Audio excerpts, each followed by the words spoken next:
Bismillahirrahmanirrahim. Alhamdulillahi rabbil alamin. Oke, ada ain, alamin.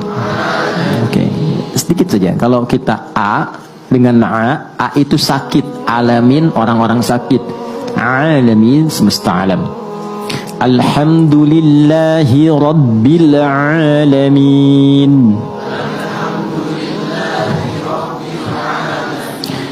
Ar-Rahmanir-Rahim. Maliki Yaumiddin.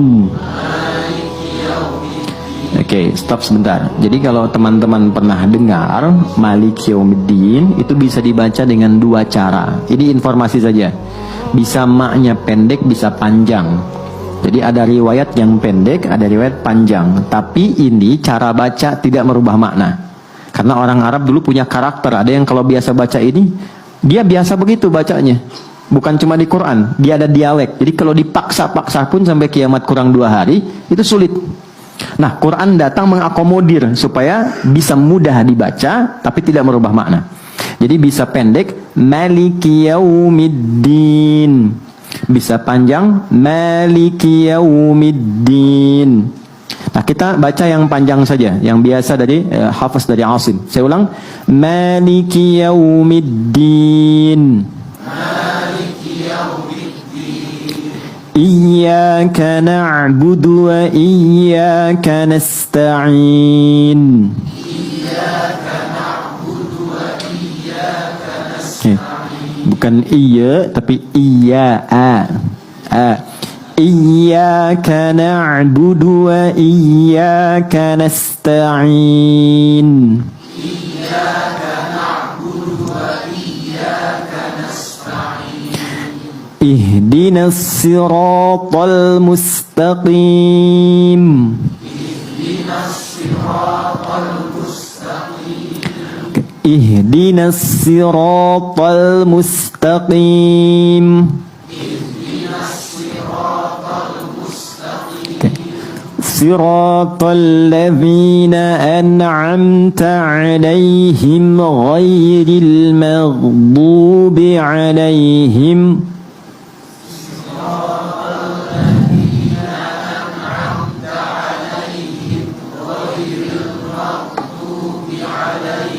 Oke, itu kalau mau dipotong, bagusnya sampai situ. Karena nanti suka ada yang baca begini. Siratal ladzina an'amta 'alaihim. Ada yang suka kan? Ghairil maghdubi 'alaihim waladdallin. Bagus bacaannya. Cuma secara wakaf kalau mau tepat itu ada saja namanya. Jadi im ketemu him. Berhentinya lebih bagus dan secara nahwu gramatika lebih benar. Siratal ladzina an'amta 'alaihim ghairil maghdubi 'alaihim. Kalau mau berhenti. Kalau kita nafasnya cukup panjang, disatukan bagus. Siratal ladzina an'amta 'alaihim ghairil maghdubi 'alaihim waladdallin. Berani berapa? Kan begitu. Jangan dikira gak ada. Yang pertama kali baca zikir untuk orang mati bukan Kiai Jawa, bukan Buya dari Sumatera, bukan Abu dari Aceh, bukan Tuan Guru dari Nusa Tenggara Barat. Bukan. Siapa? Yang pertama kali baca zikir untuk orang mati adalah baginda Rasulullah saudara, yang pertama kali baca zikir untuk orang mati. Di mana? Hadis riwayat Imam Ahmad, riwayat Al-Baihaqi dari Sayyidina Jabir bin Abdullah Al-Ansari radhiyallahu an. Jabir berkata, kharajana ma'a Rasulillah sallallahu alaihi wasallam yauman ila Sa'd bin Mu'adz hina tuwfi. Kami pergi bersama Rasulullah sallallahu alaihi wasallam pada satu hari menuju kediaman Sa'ad bin Mu'adz pada saat beliau meninggal dunia. Ada sahabat meninggal, lalu Rasulullah pergi ramai-ramai takziah bersama para sahabat. Falamma shalla alaihi Rasulullah SAW thumma dufina wa suwiya alaihi turab. Setelah Rasulullah mensolatkan jenazahnya, lalu jenazah dikubur, lalu kuburnya ditutup rata dengan tanah. Jalasa Rasulullah sallallahu alaihi wasallam fawqa qabrik. Rasulullah gak langsung pergi, tapi masih duduk-duduk di atas kuburan. Lalu apa yang beliau lakukan? Faqal subhanallah tawilan. Lalu Rasulullah baca subhanallah dalam waktu yang lama. Subhanallah, subhanallah, subhanallah. Fasabbahna ma'ahu. Para sahabat semuanya baca subhanallah. Thumma qala Allahu akbar. Lalu Rasulullah baca takbir. Allahu akbar, Allahu akbar, Allahu akbar. Lama. Fakabbarna ma'ahu. Para sahabat semuanya baca takbir. Satu riwayat summa qala la ilaha illallah. Rasulullah baca tahlil, para sahabat baca, lama bacanya. Falamman sarafa, ketika Rasulullah berhenti baca, qilalah. Sebagian sahabat ada yang bertanya, "Ya Rasulullah, ma laka tusabbih fatukabbir?"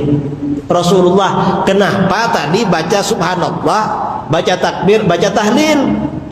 Kenapa? Ternyata apa? Jawaban Rasulullah mengejutkan saudara. Rasulullah menjawab, laqad tadayaqa ala hadzal 'abdi shalihi qabruhu.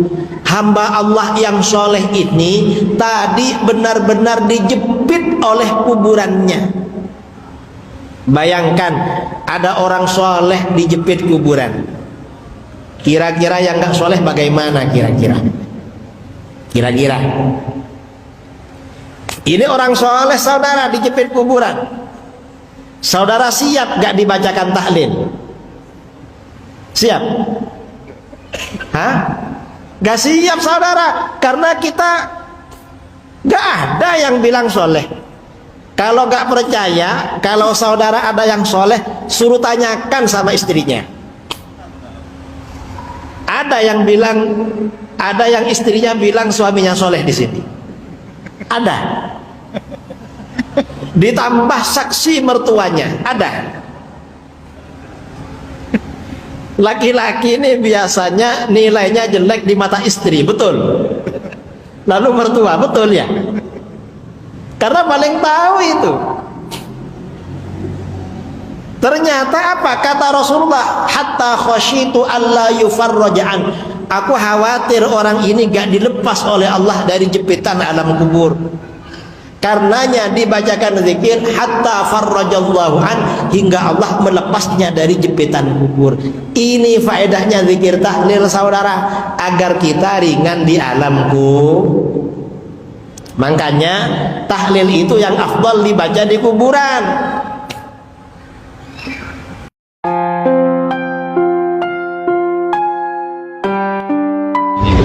Asyhadu anna la ilaha illa Allah wa asyhadu anna Muhammadan abduhu wa rasuluh. OK， 知道了。我作证，万物非主，唯有真主。我作证，穆罕默德是真主的使者，Allahu Akbar。Ada seorang kakek di Saudi kemarin, baru-baru kemarin, pengap, dibawa ke rumah sakit. Ini kisah nyata. Langsung ditangani, kasih oksigen. 24 jam sehat lagi. Alhamdulillah, penanganannya bagus. Muncul tagihan yang kalau dirupiahkan kurang lebih 2,4 juta. Ketiba kemudian kakek ini menangis di hadapan dokternya. Nangis lama gitu kan. Kata dokternya begini, "Kek, nggak apa-apa. Kalau memang bayarnya terlalu mahal, disampaikan saja, mungkin kami bisa koreksi. Apa jawab kakek ya? Demi Allah, kalaupun engkau tagih 2 kali lipat dari ini, saya masih bisa bayar. Yang saya sedihkan itu, saya ini hidup 74 tahun, baru dikasih pengap oleh Allah selama beberapa jam, mesti keluar 2,4 juta. Maka berapa banyak biaya yang harus saya berikan dan saya keluarkan selama 74 tahun ini? Ya, 74 tahun, berapa nilai anugerah yang Allah berikan kepadaku? Yang kalau harus dibayar, berapa banyak aku harus keluarkan? Maka beliau menangisi dirinya yang menghukumi takut belum bersyukur dari nikmat oksigen yang Allah berikan kepadanya. Itu maksudnya. Ya, kadang-kadang seringkali ada orang meminta lebih banyak dari luar yang apa belum dia dapatkan, tapi lupa mensyukuri apa yang telah Allah berikan. Ingat ya, keutamaan sholat malam itu bukan cuma sholat malamnya saja yang ada pahalanya, tapi banyak melimpah pahala yang lainnya. Satu, mudahnya doa dikabulkan. Jadi kalau Anda cuma sholat subuh berjamaah saja, tidak sholat malamnya, Anda tidak mendapatkan kemudahan pengabulan doa. Yang kedua, ada jaminan 4 kebaikan diberikan. Anda sholat subuh berjamaah tapi tidak tahajud, tidak mendapatkan 4 kebaikan ini. Ada di Quran surah ke-17 ayat 79 sampai 81. Tahajud itu bisa mengangkat derajat di karir terbaik dalam pekerjaan Anda, memudahkan urusan Anda, melepaskan dari kesulitan, plus ditolong Allah saat Anda disakiti oleh orang lain. Anda sholatnya khusyuk 5 waktu tapi tidak tahajud, Anda tidak mendapatkan 4 kemuliaan ini. Masa sih tangan bisa bicara hari kiamat, telinga bisa jadi saksi, mata bisa jadi saksi? Nggak mungkin. Ini pertanyaan-pertanyaan tanda-tanda orang munafik ya. Orang beriman teman-teman, masuk akal, nggak masuk akal, saya beriman. Terkait dengan benda yang akan bersaksi, ada ayatnya, bahkan tubuh kita juga ada. Di surah Yasin jelas, al-yawma nakhtimu ala afwahim wa tukallimuna aydihim wa tashhadu arjuluhum bima kanu. Baik. Jadi mulut itu dikunci, yang bicara itu tangan bersaksi. Ya sekarang di dunia aja tangan udah bisa bersaksi. Awas, sidik jari itu kan tangan. Udah bisa bersaksi. Siapa pelakunya? Yang megang gelas ada sidik jarinya di sini, kan? Hati-hati.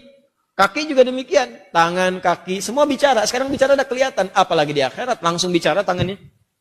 Langsung bicara. Ya Allah, saya digunakan si fulan begini.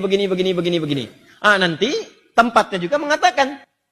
Kalau dipijak oleh kaki, kaki bicara. Kalau dipegang tangan, itu benda bicara yang dipegang tangan. Apa ayatnya? Jelas, antum hafal ayatnya. Idza zulzilatil ardu wa akhrajatil ardu wa qala al insanu, ayat keempat, yauma idzin tuhadditsu akhbaraha. Maka pada saat itulah semua tempat di bumi yang dipijak, semua keadaan mengabarkan kepada Allah apa yang terjadi dengan itu semua. Tidak akan ada yang tersembunyi.